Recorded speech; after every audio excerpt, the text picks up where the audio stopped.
Vibes ng gadan hatod sa publiko kan heart-shaped hot air balloon kan Sumlang Lake sa Kamalig, Albay. Syertong mapapawawaan si Sayman, urog na kunini ang personal na mapasyaran.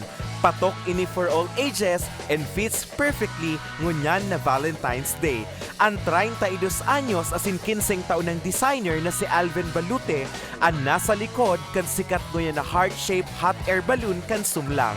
Simple sa naman dano beto ninda, dahing iba kundi ang makapaugma. We made a giant hot air balloon to represent an enormous love of someone, selfless love. Since it's Valentine's Day, and as you see, there is cascading flowers of roses, and that represents an overflowing love. Love is in the air so everyone can see.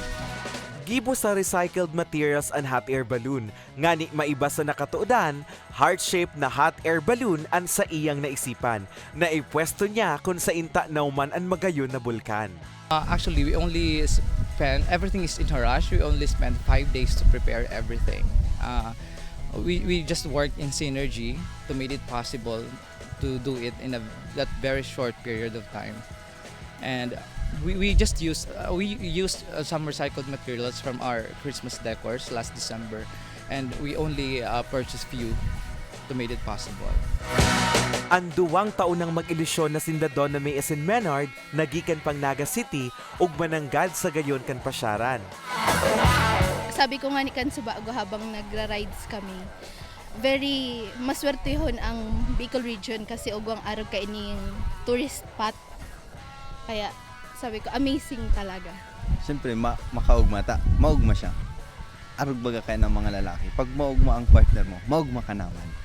Gikan Masbate, dai pinalampas kan pamilya Bacolod ang pamamasyar mantang nasa Albay. Saro sa bucket list daninda, iyo ang Sumlang. Nakita po namin na maganda kaya sinubukan namin pumunta rito. So masaya rin man.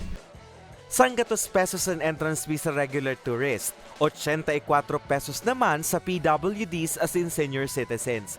70 pesos sa mga aki, edad 8 anyos sundo 12 anyos. Mantang libre ang mga aking edad 7 anyos pababa.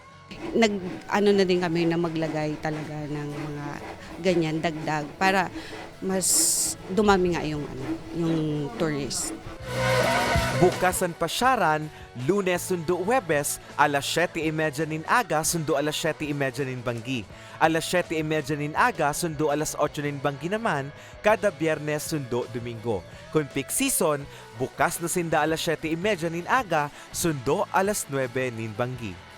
Para sa mga baretang tatak Bicol, Carmelo Balia.